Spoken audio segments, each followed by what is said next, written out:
दूत भी आ गए, आपस में चर्चा कर रहे क्या कि भैया तुम क्यों आ गए, ये दुष्ट है, जीवन में कभी अच्छे कर्म नहीं करे। कहने लगे हमें उससे मतलब नहीं है, इसने नारायण का नाम लिया, मेरे स्वामी का नाम है नारायण, हम उनके हैं सेवक, हमें ये पता नहीं है।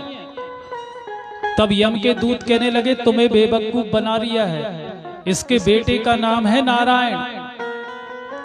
तब भगवान के पार्षद कहने लगे हमें इससे लेना देना नहीं है, अरे इसके बेटे का नाम तो 2 साल या 5 साल पहले रखा था, मेरे प्रभु का नाम नारायण तो अनादि काल से है, हमें इससे मतलब नहीं है, इसके बेटे का नाम है, हम किसी का नाम है, हम तो हमारे परमेश्वर का नाम नारायण। इसने पुकारा और हम आ गए।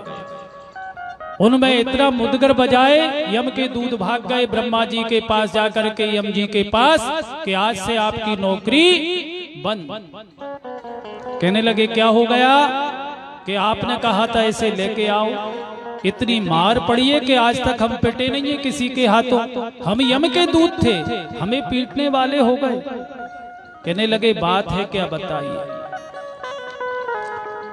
तब उन्होंने कहा कि जिसको हम लेने गए थे उसने एक बार नारायण पुकार लिया और वो नारायण उसके बेटे का नाम था।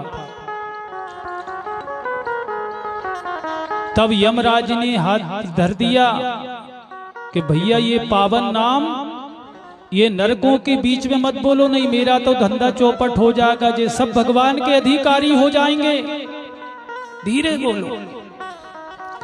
कहने लगे ऐसा नारायण में है क्या। यम के दूत कहने लगे ये तो तुम्हें अभी पता लग गया, प्रसाद मिल चुका ना।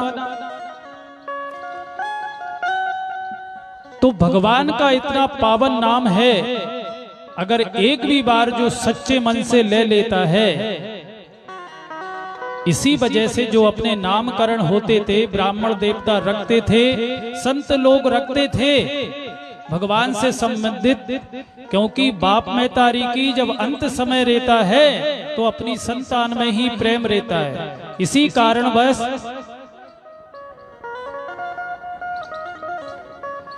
कि अंत समय आएगा तो हम हमारी संतान का नाम क्यों न लें, तो भगवान का ही नाम हो जाएगा। बोले बाल कृष्ण भगवान की जय जय श्री राम। तो भगवान का पावन नाम जानबूझ करके जान अनजान, काम निष्काम साकाम, कैसे भी करो भगवान की भक्ति निरंतर करना चाहिए।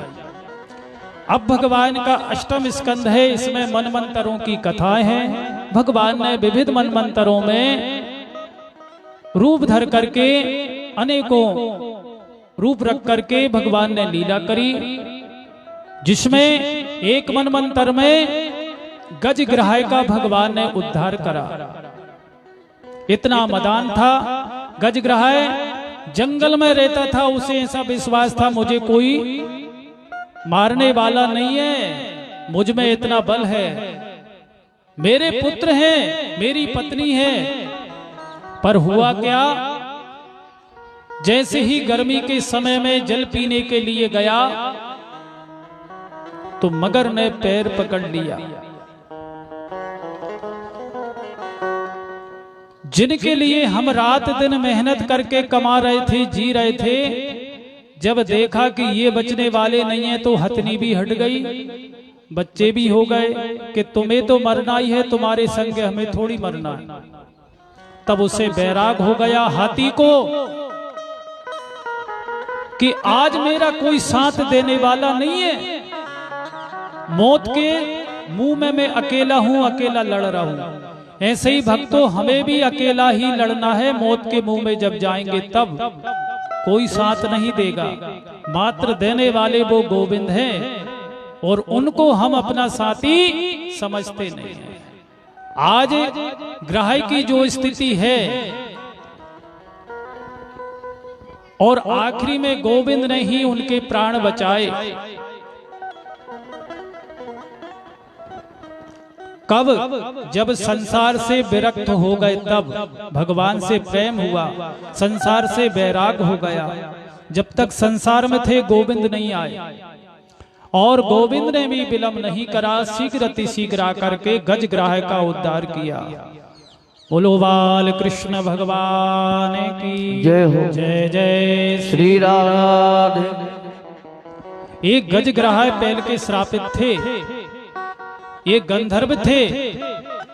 साधु संतों को ये नहाते धोते में मजाक करते थे, कभी जल में डुबकी लगा करके टांग पकड़ लेते थे। तो उन्हें श्राप दे दिया था संत जी ने कि तुझे मगर बनने का बहुत शौक है, मेरा श्राप है मगर बन जाएगा।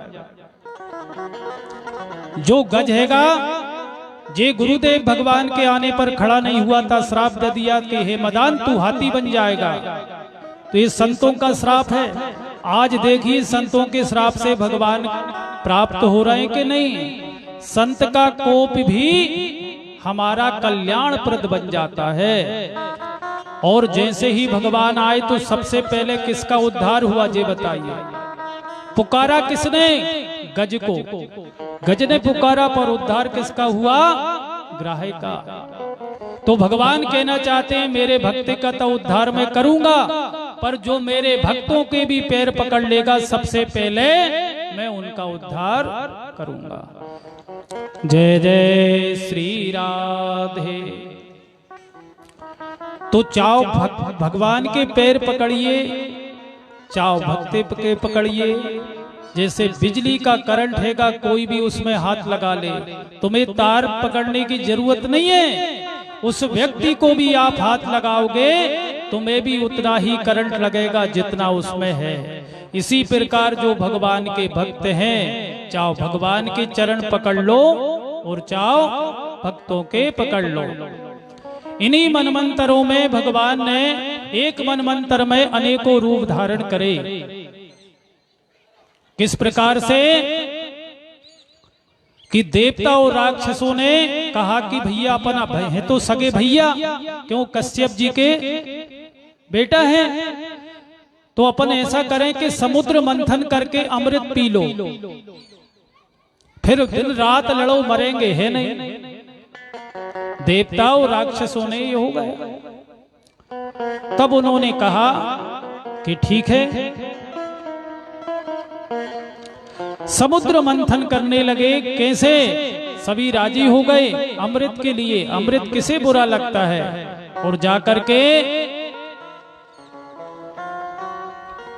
सुमेरु पर्वत को उठाने के लिए गए, पर भगवान गणेश जी का नाम नहीं लिया तो सबके पैर चटाचट हो गए। इतना बड़ा कार्य, भगवान का नाम नहीं गणेश जी का। फिर पुनः याद करा। फिर भगवान विष्णु अपने गरुड़ पर अड़ा होकर के उस पहाड़ को लेकर के समुद्र में बासुकी नाग की रस्सी बना करके, और जैसे ही नीचे जाने लगा तो भगवान माधव ने कश्यप का रूप धारण कर लिया। बोलिए कश्यप भगवान की जय हो। मंथन चालू होने लगा। तो सर्वप्रथम मंथन होता है तो उसमें हलाहल ही निकला जहर। क्योंकि अमृत पीना जिसे पड़ेगा पहले उसे जहर के घूंट पीना पड़ेगी। फूलों पे चलने से पूर्व तुझे कांटों पे चलने की आदत बनेगी, तभी फूलों के रास्ते तुझे मिलेंगे। तो जिसे अमृत चाहिए तो वो जहर का घूंट भी पीना आना चाहिए। तो जहर ही निकला सब कि ऐसा अमृत हमें नहीं चाहिए, प्राणी नहीं बचेंगे। तो भगवान भोलेनाथ ही याद आए जो हमारे सम्मुख हैं, जिनके आशीर्वाद से आज हमें सभी कथा सुनने को मिल रही है। कालम महाकालम कृपालम, ऐसे हैं भगवान भोलेनाथ जिन्होंने प्रभु राम जी का आश्रय लेकर के जहर को धारण करा। जहर पीते ही कंठ हो गया नीला, तो नाम पड़ गया नीलकंठ। बोलिए नीलकंठ भगवान की जय हो। भगवान भोलेनाथ ने जहर कैसे पिया, इतनी ताकत कैसे आ गई? तो सबसे पहले रा बोला। रा कहते ही अपना मुंह फट जाता है, तो रा और मां कहते ही ओंठ हो गए बंद। राम जी का आश्रय लेकर के भगवान ने ये जहर धारण कर लिया। ऐसे हैं भोलेनाथ कि हम भक्तों की हित के लिए जो जहर पी जाएं और अमृत अपन लोगों ने प्रदान करें, ऐसे हैं भगवान भोलेनाथ। बोलिए आशुतोष भगवान की जय हो। अनेकों रत्न हुए, पारिजात वृक्ष जो स्वर्ग में चला गया,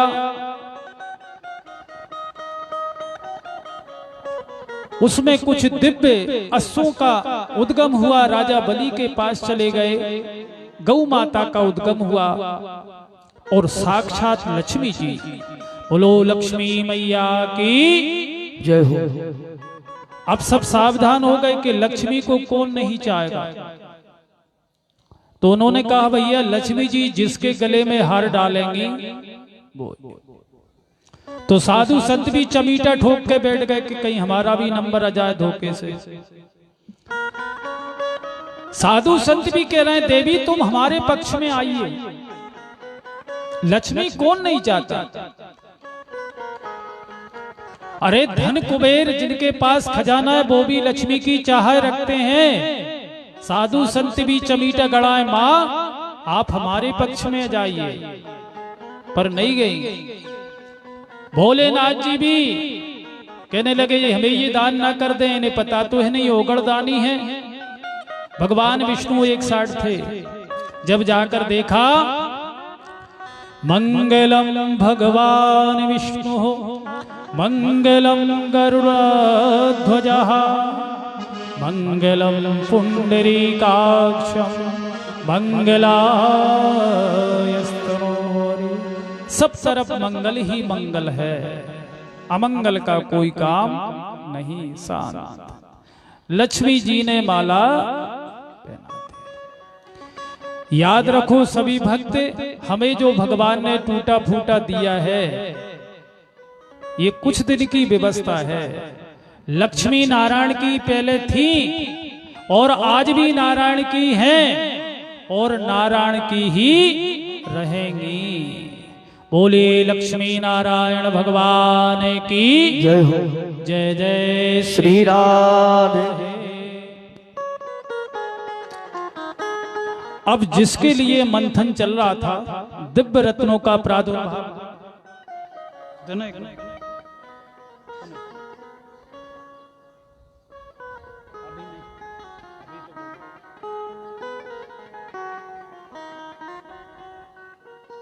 जय जय श्री राधे। तब उन्होंने कहा कि जिसके लिए मंथन चल रहा था अमृत निकला और राक्षसों ने छल बल के साथ वह अमृत का कलश छीन लिया देवताओं से और भाग गए। भगवान के पास जाकर कहने लगे कि हमने तो मिलकर मंथन करा था भगवान।